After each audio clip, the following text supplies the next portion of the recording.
રામ રામ ખેડૂત મિત્રો, મારું નામ દલિત સોલંકી છે અને હું એગ્રીસિયા એગ્રો પ્રાઇવેટ લિમિટેડ કંપની વતી આ બધા ખેડૂત મિત્રોનું સ્વાગત કરું છું. આજે આપણે એક ખેડૂત મિત્રની મુલાકાત કરવા આવ્યા છે. હવે ખેડૂતે આપણું એગ્રીસિયા કંપનીનું કાર્બન 48 કરીને જે પ્રોડક્ટ આવે એના કપાસના પાકમાં ઉપયોગ કરેલો છે. તો આપણે ખેડૂતને પૂછીએ, પહેલા આપણે એનો પરિચય મેળવીએ. તમારો પરિચય આપી દીધો ભાઈ. મારું નિંગાળા ગામ, તાલુકો ગરડા, જિલ્લો બોટાદ. મારું નામ વિજયભાઈ વાલજીભાઈ બાવળિયા. મારો મોબાઈલ નંબર છે 9924339419. હવે તમારા કપાસના પાકમાં આપણે કાર્બન વાપર્યા પહેલા શું સમસ્યા હતી? મારો કપાસનો પહેલા વૃદ્ધિ વિકાસ થતો નહોતો. એના પછી ઘણી પ્રોસેસ કરવા છતાં પણ વૃદ્ધિ વિકાસ થતો નહોતો.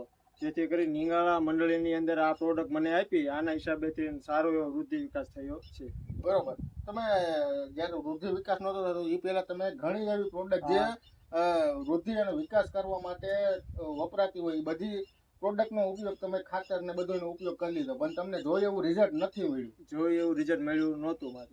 આનું પરિણામ સારામાં સારું આવ્યું. સારામાં સારું મળ્યું. તો અત્યારે તમારા કપાસમાં શું તફાવત જોવા મળે? તફાવત સોનો ને સોનો બહુ જાજો ફેર પડી ગયો છે. જાજો ફેર પડી ગયો. તો પણ નવા ડોકા કાઢી ગયા. નવા ડોકા કાઢી ગયા અને કાયદેસરનો કપાસ અત્યારે ગ્રોથમાં દેખાય છે અને ગ્રીનરી પણ સારી છે. સારી છે. પેલા તમે કહેતા હતા કે પીળો થઈ ગયો હતો. આ પીળો થઈ ગયો તો પછી આવડવા ચડાવ્યા પછી લીલો એકદમ વૃદ્ધિ વિકાસ થવા મળી છે. બરાબર. તો બીજા ખેડૂત મિત્રોને વાપરવું હોય તો વાપરી શકે આ પ્રોડક્ટ? સારામાં સારી પ્રોડક્ટ છે.